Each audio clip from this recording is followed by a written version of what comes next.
آپ کی زبان سے نکلا ہوا ایک لفظ جو آپ کی ساری روحانی طاقت کو ختم کر دیتا ہے۔ میری روحانی طاقت چھن گئی، میں لٹ گیا، میں برباد ہو گیا۔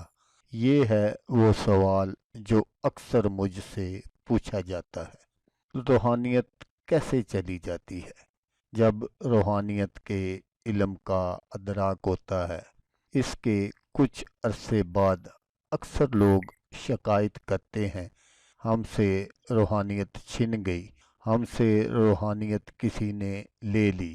ہمارے پاس ایک خاص طاقت تھی جسے روحانی طاقت کہا جاتا ہے، لیکن وہ اب نہیں رہی۔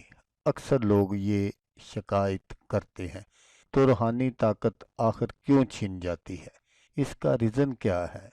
اس پہ آج میں ڈیٹیل سے بات کروں گا۔ سمجھنے کی کوشش کیجیے گا اور اپنی رائے مجھے کمنٹس کے ذریعے ضرور دیجیے گا۔ السلام علیکم دوستو، میں ہوں عامل شاکر علی شاکر، اور میں آپ کو اپنے یوٹیوب چینل عملیات کی دنیا میں خوش آمدید کہتا ہوں۔ تو دوستو، میں بات کر رہا تھا کہ روحانیت کیوں چھن جاتی ہے، اس کی اصل وجہ کیا ہے۔ تو اس کو سمجھنے کے لیے پہلے تو یہ ہے کہ ہمیں یہ پتہ ہونا چاہیے کہ واقعہ ہی ہمارے پاس روحانیت تھی۔ ایسا تو نہیں کہ ہمارے پاس روحانیت تھی ہی نہیں اور ہم سمجھ رہے تھے کہ ہمارے پاس روحانی علم تھا جو اب نہیں رہا۔ دیکھیں دوستو، دو طاقتیں دنیا میں ہیں، ایک رحمانی ہے، ایک شیطانی ہے۔ رحمانی طاقتوں میں یہ ساری چیزیں آ جاتی ہیں اور شیطانی طاقتوں میں بھی یہ سب چیزیں آ جاتی ہیں، لیکن مسئلہ یہ ہوتا ہے کہ اس کا استعمال اور اس کی انڈرسٹینڈنگ غلط ہوتی ہے۔ جیسا کہ آپ کے پاس علم ہے، عمل نہیں، اس کا استعمال غلط ہو رہا ہے، تو اس کا مطلب یہ ہے کہ آپ کے پاس رحمانی نہیں بلکہ شیطانی علم ہے۔ تو روحانیت اس لیے چلی جاتی ہے یا ہوتی ہی نہیں۔ ہم یہ سمجھتے ہیں ہمارے پاس روحانیت ہے۔ پہلے تو یہ معلوم ہونا چاہیے کہ واقعی ہمارے پاس روحانیت ہے، علم ہے۔ تو اس کو معلوم کرنے کے لیے آپ سب سے پہلے اپنے آپ کو دیکھیں کہ آپ کے علم میں کتنی پاکیزگی ہے۔ ایسا نہیں کہ آپ خواب دیکھ رہے ہیں، آپ کے خواب سچے ہو رہے ہیں، آپ کچھ ایسا مستقبل کے بارے میں سوچ رہے ہیں، آپ کی پاور زیادہ ہو رہی ہے۔ اس کا مطلب یہ ہوا کہ آپ کے پاس روحانیت آ گئی۔ ایسا نہیں ہے۔ خواب تو جیسے میں نے کہا کہ دو طاقتیں ہیں، رحمانی اور شیطانی۔ بالکل اسی طرح خواب میں بھی یہ دو چیزیں آ جاتی ہیں۔ کبھی کبھی شیطانی خواب بھی آتے ہیں، رحمانی خواب بھی آتے ہیں۔ شیطانی خواب انسان سمجھتا ہے کہ اللہ کی طرف سے اشارہ آ رہا ہے، حالانکہ یہ وسوسہ ہوتا ہے۔ یہ شیطان خناس کی طرف سے انسان کو بہکانے کے لیے غلط رستے کی طرف لے کر جانا ہوتا ہے، لیکن ہم یہ سمجھتے ہیں کہ ہمارے پاس علم آ گیا۔ دیکھیں تو شیطان کے پاس بھی بڑا علم تھا۔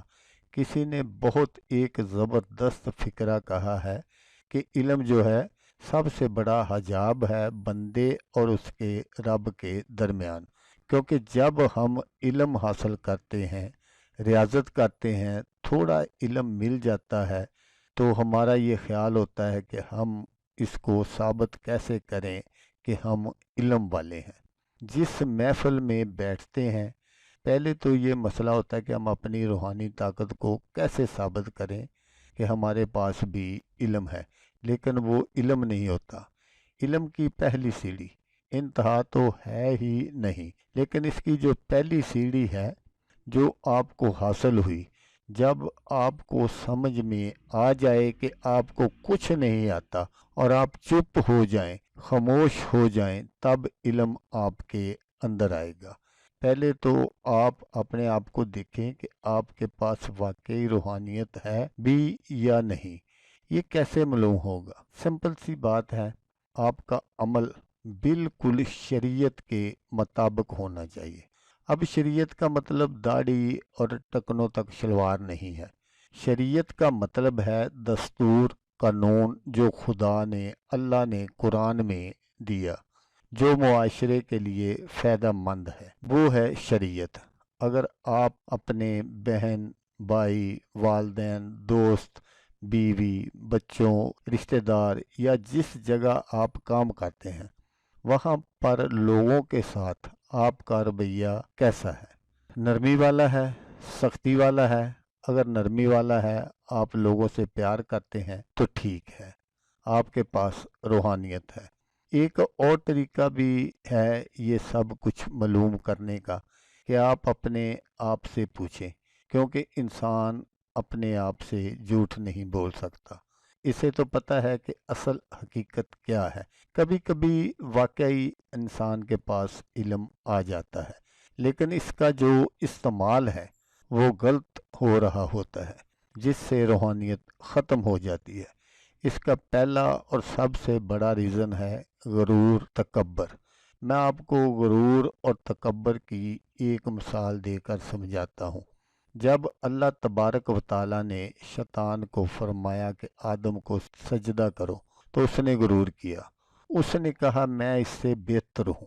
جس دن آپ نے خود کو کسی دوسرے سے بہتر سمجھنا شروع کیا، اس کا مطلب سمجھ لیں کہ آپ فالور اللہ کے دستور، اللہ کی شریعت کے نہیں، بلکہ آپ شیطان کے فالور ہو چکے ہیں، کیونکہ آپ خود کو دوسروں سے بہتر سمجھ رہے ہیں۔ اس نے کہا کہ میں آگ کا بنا ہوں اور یہ مٹی کا ہے، میں اس سے بہتر ہوں۔ بس یہی فرق آ گیا۔ جب آپ کسی بھی چیز کو کہتے ہیں کہ اس سے میں بہتر ہوں، جو بھی چیز آپ کے پاس ہے، جو بھی اللہ کی عطا ہے، وہ چلی جاتی ہے۔ اس کے بعد پھر مارے مارے پھرتے ہیں کہ ہمارے پاس یہ تھا، روحانیت تھی، طاقت تھی، فلاں تھا، یہ تھا، اب ہمارے پاس کچھ نہیں رہا، تو جو کچھ ہوا ہو گیا، ختم۔ اب ہمیں کیا کرنا ہے؟ اب ہمیں اپنے اعمال کو ٹھیک کرنا ہے۔ جس نے اپنے نفس کو پہچانا، اس نے رب کو پہچانا۔ اب آپ کو اپنے نفس کو پہچاننا ہے، نفس امارہ سے جان چھڑانی ہے۔ اپنے اندر کا جو بھی آپ کو محسوس خود ہوتا ہے کہ یہاں پر میرے ساتھ پرابلم آ رہا ہے، اس پرابلم کو ٹھیک کریں، اللہ کے دین کو سمجھنے کی کوشش کریں۔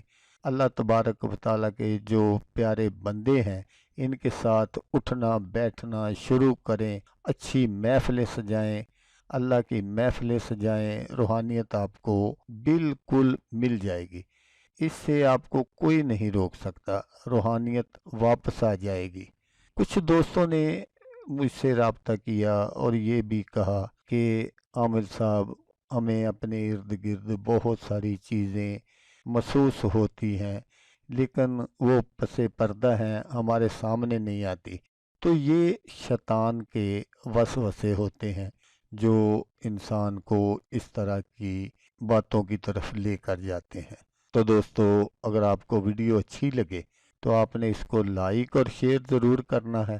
تو دوستو، جیسا کہ میں آپ کو ہر ویڈیو میں کہتا ہوں، اس بار بھی کہوں گا کہ آپ نے اس ویڈیو کو دیکھا، اس کے لیے آپ کا شکریہ۔ دعاؤں میں یاد رکھیے گا۔ اللہ حافظ۔ اللہ حامی ناصر۔